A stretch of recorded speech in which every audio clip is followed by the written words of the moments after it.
मेरी समित पात्रा से अगर बात हो सकती है तो उसका नंबर वैसे इनके मोबाइल में होगा। हथियारा वही है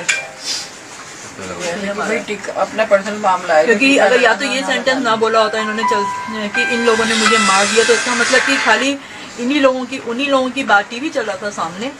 कांग्रेस प्रवक्ता राजीव त्यागी की कल आज तक चैनल में कार्यक्रम के बहस के दौरान मौत हो गई और मौत होने के बाद पूरे देश भर में कल ट्विटर पर भी ट्रेंड किया अरेस्ट संबित पात्रा। संबित पात्रा और राजीव त्यागी बहस के दौरान आज तक चैनल पर मौजूद थे। चैनल को एंकर कर रहे थे उस वक्त रोहित सरदाना और कार्यक्रम का नाम था दंगल। आजकल टीवी चैनल वाले ऐसा नाम रखते हैं अपने कार्यक्रमों का जैसे वह कार्यक्रम नहीं हो, देश दुनिया के हालातों पर, पार्टियों के पक्ष विपक्ष पर बहस न हो, बल्कि धींगा मुश्ती हो, पहलवानी हो, हत्या हो, आतंकवाद हो, कोई WWF या क्या कहते हैं वो मैच चल रहा हो।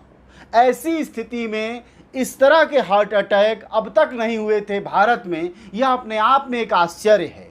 लोग लगातार सोशल मीडिया, प्रिंट पर भी, दूसरे माध्यमों में भी लगातार लोग बोल रहे हैं कि जिस तरह से टीवी चैनलों ने अपने एंकरों को पढ़ाया लिखाया है यानी तैयार किया है, और जिस तरह से अपने न्यूज़ रूम को एक धींगा मुश्ती की जगह, लड़ने झगड़ने की जगह, एक दूसरे के सिर फुटौल और मारकाट गाली गलौज की जगह बना ली है, उसमें कल को हत्या हो जाए किसी की, कोई पटक कर किसी का गला दबा के मार डाले, इसमें कोई आश्चर्य नहीं है।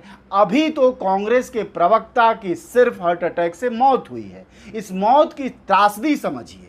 त्रासदी ये है कि उनकी पत्नी ने सीधा आरोप लगाया है कि मेरे पति की मौत के लिए अगर कोई जिम्मेदार है तो उस आदमी का नाम है भाजपा का राष्ट्रीय प्रवक्ता संबित पात्रा। आप देखिए कि हमारा लोकतंत्र किस स्तर पर चला गया है।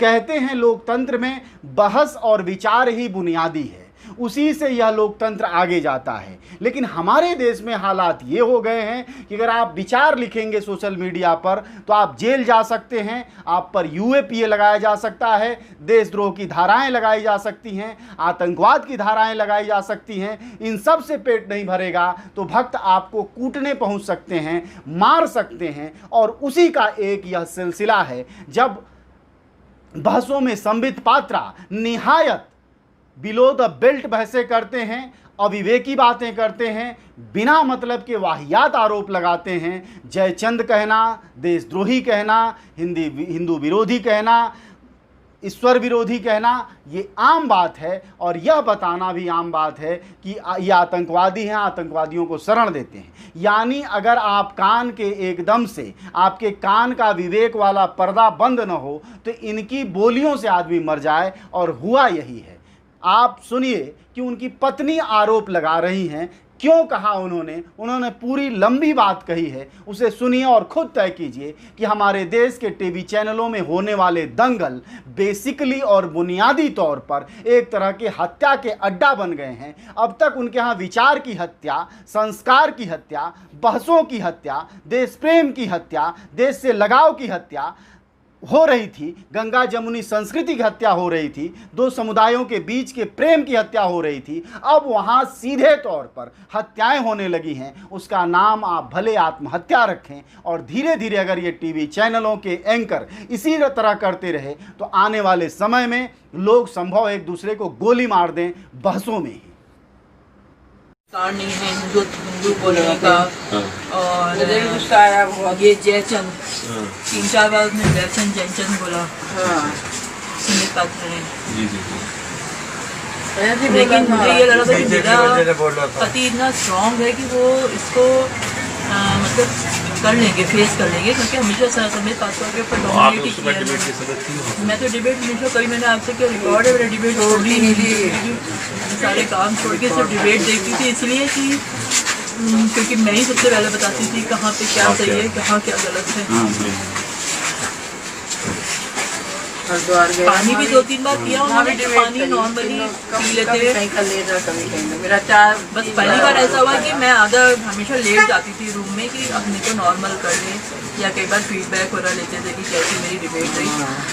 कल मैं एकदम पहुंच गई देखा कि वो पैंट का बटन खोला हुआ था और सोफे पे गिर गया। तो क्या वो पसीना वगैरह आ रहा था? हाँ, वाइट थोड़ा सा सफ़ेद बनना शुरू हो गया था, तो मैंने कहा मेरा ना बीपी वो हो रहा है। तो फटाफट मैंने बीपी चेक के लिए डॉक्टर को बुलाया। मगर ये आपका नंबर? फिर हाँ, एक बात मुझे और बोलनी है जी, मैं उसी तो लिए मिलना चाह रहा था अगर आप आपसे। हो सकता है तो इसको आप ठीक है, जो हो गया हमारा लॉस तो हो गया जी जी है ना, और हमें कुछ चाहिए भी नहीं, तो पूरा नहीं होएगा। लेकिन लास्ट सेंटेंस मेरे हस्बैंड का यही था। पहले उन्होंने गाली दी थी मैं इन लोगों को, और फिर ये बोला कि इन लोगों ने मुझे मार दिया। अच्छा, ये मैंने प्रियंका गांधी जी को भी बताया है कभी ये बात, कि उनका ये लास्ट सेंटेंस था कि इन लोगों ने मुझे मार दिया, अच्छा ऐसी क्योंकि बात। वो दिल पे ली उन्होंने ली होगी कोई, लेकिन मुझे उम्मीद नहीं थी कि दिल पे ले लेंगे। अच्छा अच्छा इस शौक की उम्मीद नहीं थी कि ऐसे ये शौक लेते नहीं है कभी भी, इनके लिए बहुत बोल्ड है इस मामले में नहीं जाएंगे। और समय पाता तो हमेशा ट्राई वो रहते हैं कि भाई इसको तो मैंने बल्कि मैसेज भी लिख के दिया, मोबाइल में मैसेज भी है। मैंने कहा ये बहुत बोल रहा है, इसको ठोको, मैंने ये लिख के भेजा। मैंने कहा ज़्यादा बोल रहा है, जब उसने जयचंद बोला मैंने कहा ज़्यादा बोल रहा है, इसे ठोको। टीका लगा के ने लास्ट में भी कुछ बोला था, अच्छा। हाँ इनको जाना होगा, जयचंद ने क्या बोला कि इनको कुछ करने, ऐसे कुछ बोला था, बैंगलोर के बारे में कुछ बोला था कि नहीं हाँ वो करने जाना होगा, आग लगाने जाना बैंगलोर होगा। आग लगाने जाना बिल्कुल होगा, यही बात बोला बोली थी था। उसने, जी, आग जी। लगाने जाना। मेरे पास तो अगर कुछ हो सकता है तो जी जी। इन चीज़ों पर रोक लगनी चाहिए, जिससे कि ऐसा इंसिडेंट किसी और घर में ना हो।